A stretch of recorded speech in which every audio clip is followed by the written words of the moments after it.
రబీనా ఖాన్. రోజు నేను విజయ మేడం అని చెప్పి మీకు మెసేజెస్ పెడుతున్నాను, చూస్తున్నాను. ఈ మేడం యొక్క స్టేటస్లో నేను చూసి ఈమె దగ్గరకు వచ్చున్నాను. ఈమె పరిస్థితి చాలా దారుణంగా ఉంది. ఈ మేడంకి jaundice, fever, thyroid plus body pains, liver problem ఇవన్నీ కూడా ఉన్నాయి. కాబట్టి ఒక మానవత్వం, మనిషి, హ్యూమన్ బీయింగ్ అంటే ఎక్కడైనా ఎవరికైనా బాగలేకపోతే వచ్చి హెల్ప్ చేయడం మా బాధ్యత. మా కోసం మేము బతకడం కాదు, ఇతరుల కోసం బతకడం కూడా ఒక జీవితం, అది కూడా మంచిదే, పుణ్యమే అది కూడా. కాబట్టి ఈ మేడం వచ్చి ఇక్కడ కూర్చున్న మేడం మామూలు కాదు. ఈమె కూడా రూరల్ అధ్యక్షురాలు, మహిళా అధ్యక్షురాలు. ఈమెను తీసుకొచ్చాను నేను ఈరోజు. ఈ మేడం వల్ల అయినంత హెల్ప్ చంద్రగిరి పులవర్తి నాని సార్ వాళ్ళ వైఫ్తో మాట్లాడి ఈ మేడంకి హెల్ప్ చేయాలని వచ్చిన్నాను. నేనైతే గవర్నమెంట్ హాస్పిటల్లో అడ్మిట్ చేయాలని కూడా వచ్చి ఉన్నాను. చాలా అసలు చేయి కూడా ఎత్తలేని పరిస్థితిలో ఉన్నారు. ఈ సెన్స్ కూడా లేదంట, కొంచెం కూడా స్పర్శ లేదు చేతుల్లో. మనిషి కూడా బాగా ఇదైపోయినారు.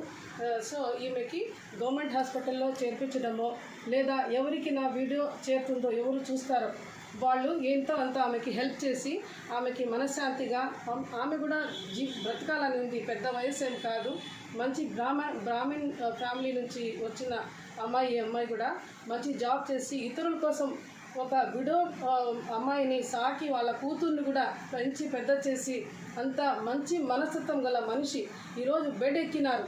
కానీ ఈమెకి పిల్లలు లేరు. ఆ సాకిన వాళ్ళే ఈమెకి పిల్లల్లాగా చూసుకుంటున్నారంటే అదే చాలండి ప్రూఫ్. ఈరోజు ఈమె బెడ్ మీద అన్నారనేసి ఈమె నాకు ముందు ఒక 5 సంవత్సరాల ముందు నేను ఈమెకు చూశాను. నన్ను తలుచుకుంటున్నారు, ముబీనా మేడం మీరు రావాలి, మీకు చూడాలి అనేసి. ఈమెకి రాత్రి అంతా నేను నిద్రపోలేదు, మీకు చూడాలి, వచ్చి రావాలనేసి. సో నాకు వీలైనంత వరకు నేను కూడా ఏదో ఒక అమౌంట్ ఇస్తాను. మీరందరూ కూడా నా వీడియో చేరితే ఈ ఫోన్ నెంబర్ పెడతాను, ఈమెకు హెల్ప్ చేయండి. ఈ మేడం కూడా రేపు చంద్రగిరి మేడం పులవర్తి నాని సార్ వాళ్ళ వైఫ్ని వాళ్ళ ద్వారా ఏదో ఒకటి హెల్ప్ చేస్తానని చెప్పి ఈమె కూడా అంటున్నారు. మీరు చెప్పండి మేడం, మీరు ఏం చేయాలనుకుంటున్నారు చెప్పండి మేడం. అందరికీ నమస్తే. పరిస్థితి అయితే ఇక్కడ చూసి మన ముబీనా మేడం గారు కూడా చెప్పారు. సో పుదుపట్ల పంచాయతీలో తను చాలా ఇబ్బందులు పడుతున్నారు. ఈ లక్ష్మి గారు ప్రతిరోజు నాకు మెసేజ్ చేస్తున్నారు.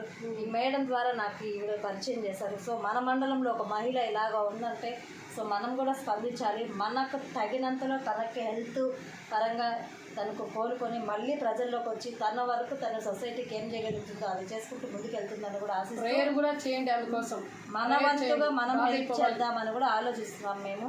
కాబట్టి ఈమెకి మనకి ఏదైనా హెల్ప్ చేయాలంటే హెల్ప్ చేయండి ప్లీజ్. ప్రతి ఒక్కరు హెల్ప్ చేద్దాం.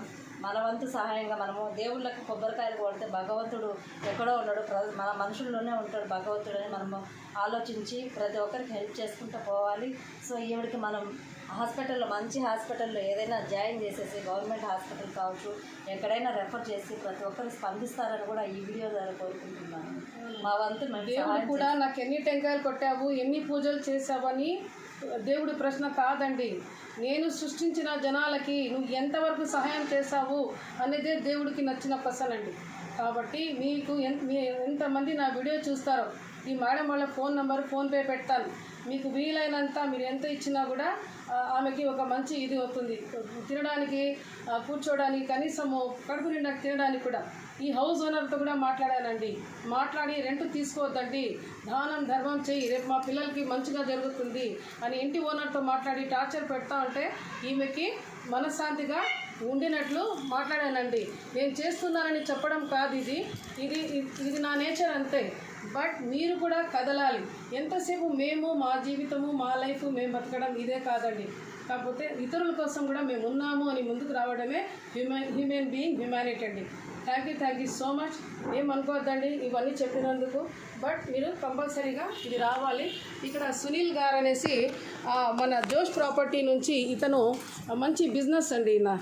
ఈయన కూడా ఈరోజు నా మాటలు విని ఈయన కూడా వచ్చారు. ఈ మేడంని చూడడానికి. ఈయన బండి తీసుకొచ్చారు, ఈయన కార్లు కూడా మమ్మల్ని తీసుకొచ్చారు, హెల్ప్ చేస్తున్నారు. ఇదిగోండి ఈ మేడము విజయలక్ష్మి మీ పేరు. నమస్కారం అండి. నాకు కొంచెం ఆరోగ్యంగా బాగాలేదు, దయచేసి నాకు సహాయం చేయండి.